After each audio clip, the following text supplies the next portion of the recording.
a space at the table for everyone.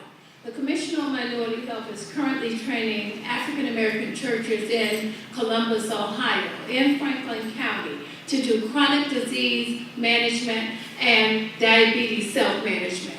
And we are working with those churches so that lay leaders in the church can now offer this as a Sunday school class. So you can come and learn at your local church, at your mosque, at your synagogue, to be able to be taught by people that you trust and pray with how to manage your diabetes, how to manage cancer, how to manage heart disease.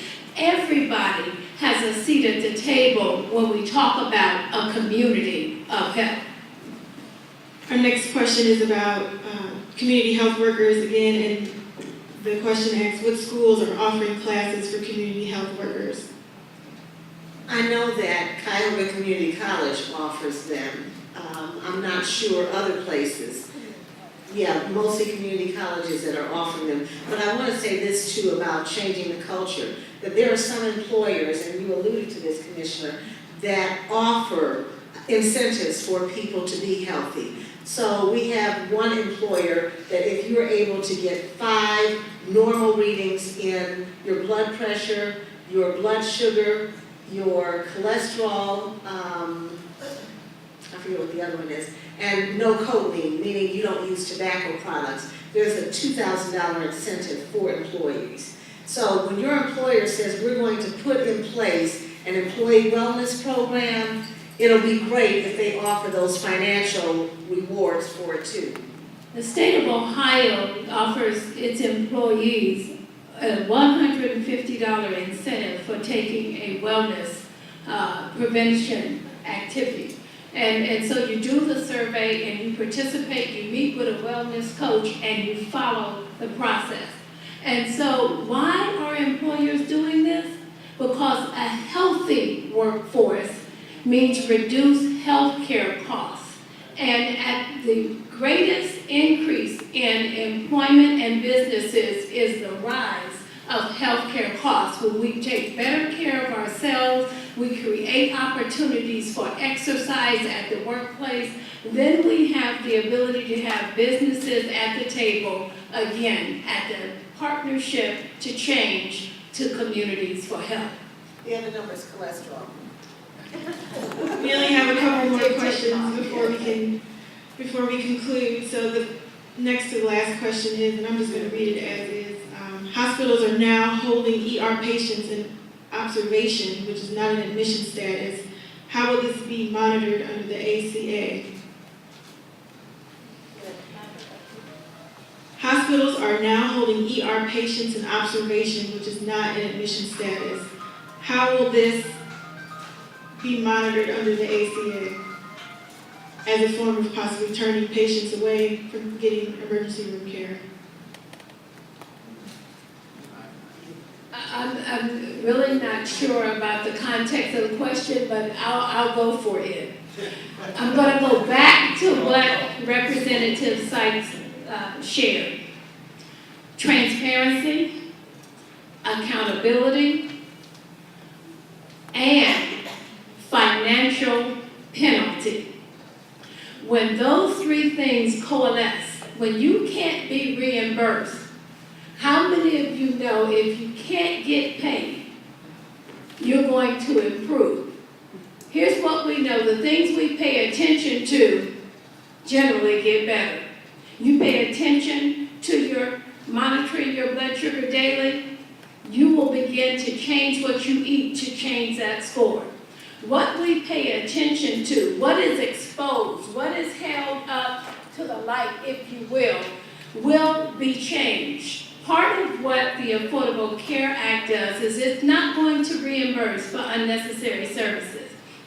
And when we talk about patient navigators, we are looking at people's access to care. How quickly can you get seen? So the Affordable Care Act and through the patient-centered medical home, it's really looking at, I call services, how quickly did I get in? Did I get in the evening? Did I get in on the weekend? And so what is my accessibility to that care? And then what is my satisfaction with the care? And moreover, when we begin to measure how well did you do last year on infant mortality and cardiovascular disease compared to this year? When we begin to put metrics in place that measure their effectiveness in terms of improving the quality of life as well as the length of life, that is when we begin to have impact. So I'm not real sure about what the individual was meaning behind the question, but there are components within the Affordable Care Act that really tie to accountability. And the final question is, what is the definition of obese? And we want Have to that- by percentage. It's body mass index, it's a body mass index number. It's greater than, that's what I'm thinking, I think it's greater than 30. What? 20% or greater. Now, you want to explain that? Well, I mean, you have an average, you know, in terms of being overweight, you know, but if you, I'm not going to be able to explain to you the BMI, but if you're 20% over the normal weight level. You got it? Yeah, and your body mass index, the BMI, is the ratio of your height to your weight. So it's saying, you know, you should be hopefully taller than you are wide. And so it's saying that at a certain point, if your height, if your weight is in higher and higher ratio, that's not good, they're proportional to your height, then you're considered obese. So it goes from sort of, and that BMI number goes from, you can be too low, you can be too high, and there's a range in the middle. And most of the time, when you see it, you know it. Thank you, everyone, for your questions. That concludes the town hall discussion, and we'll have our closing remarks by State Representative Sykes. As well, I want John and Cynthia, would you raise your hand? John Meacham and Cynthia Ellis for in our office. My wife, Barbara Sykes, would you raise your hand there? And my nephew, Deshaun.